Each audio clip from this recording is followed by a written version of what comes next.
Chapter 23. In a flash, everybody was up on top. "Oh, isn't it beautiful?" they cried. "What a marvellous feeling!" "Goodbye, sharks!" "Oh boy, this is the way to travel!" Miss Spider, who was literally squealing with excitement, grabbed the centipede by the waist, and the two of them started dancing round and round the peach stem together. The earthworm stood up on his tail and did a sort of wiggle of joy all by himself. The old green grasshopper kept hopping higher and higher in the air. The ladybird rushed over and shook James warmly by the hand. The glowworm, who at the best of times was a very shy and silent creature, sat glowing with pleasure near the tunnel entrance. Even the silkworm, looking white and thin and completely exhausted, came creeping out of the tunnel to watch this miraculous ascent. Up and up they went, and soon they were as high as the top of a church steeple above the ocean. "I'm a bit worried about the peach," James said to the others as soon as all the dancing and the shouting had stopped. "I wonder how much damage those sharks have done to it underneath. It's quite impossible to tell from up here." "Why don't I go over the side and make an inspection?" Miss Spider said. "It'll be no trouble at all, I assure you." And without waiting for an answer, she quickly produced a length of silk thread and attached the end of it to the peach stem. "I'll be back in a jiffy," she said, and then she walked calmly over to the edge of the peach and jumped off, paying out the thread behind her as she fell. The others crowded anxiously around the place where she had gone over. "Wouldn't it be dreadful if the thread broke?" the ladybird said. There was a rather long silence. "Are you all right, Miss Spider?" shouted the old green grasshopper. "Yes, thank you," her voice answered from below. "I'm coming up now." And up she came, climbing foot over foot up the silk thread, and at the same time tucking the thread back cleverly into her body as she climbed past it. "Is it awful?" they asked her. "Is it all eaten away? Are there great holes in it everywhere?" Miss Spider clambered back onto the deck with a pleased but also rather puzzled look on her face. "You won't believe this," she said, "but actually there's hardly any damage down there at all.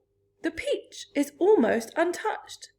There are just a few tiny pieces out of it here and there, but nothing more."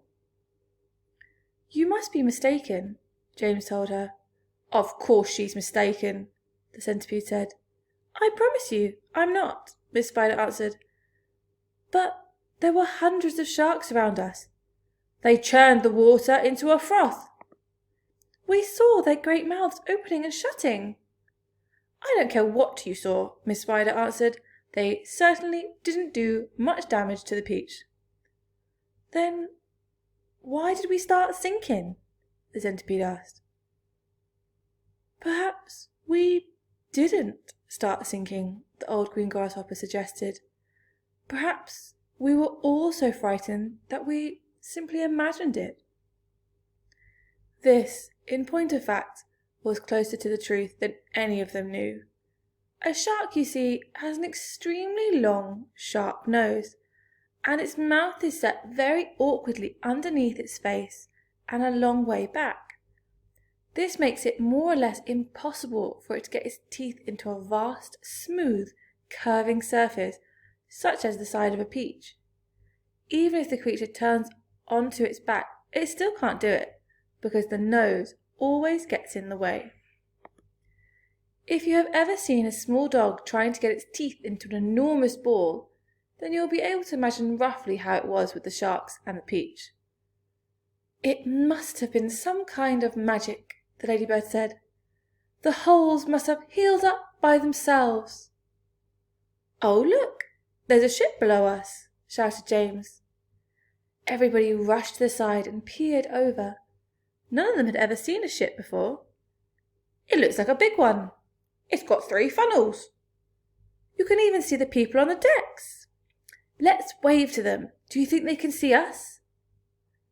Neither James nor any of the others knew it, but the ship that was now passing beneath them was actually the Queen Mary, sailing out of the English Channel on her way to America.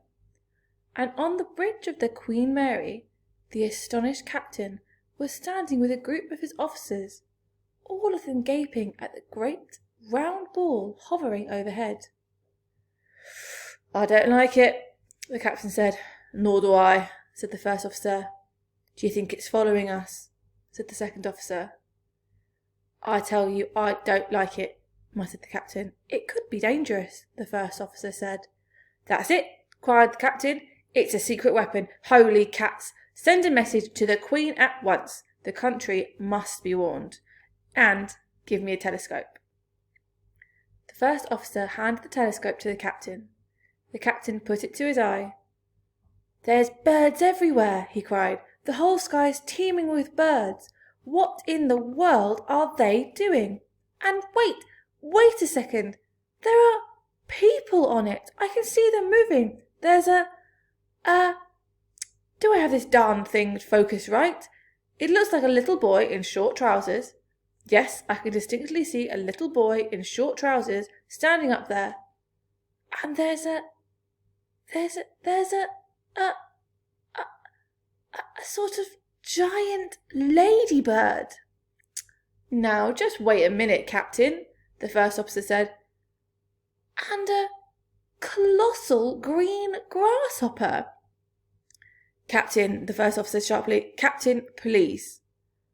"And a mammoth spider." "Oh dear, he's been on the whiskey again," whispered the second officer. "And a simply enormous centipede," screamed the captain. "Call the ship's doctor," the first officer said. "Our captain is not well." A moment later, the great round ball disappeared into a cloud, and the people on the ship never saw it again.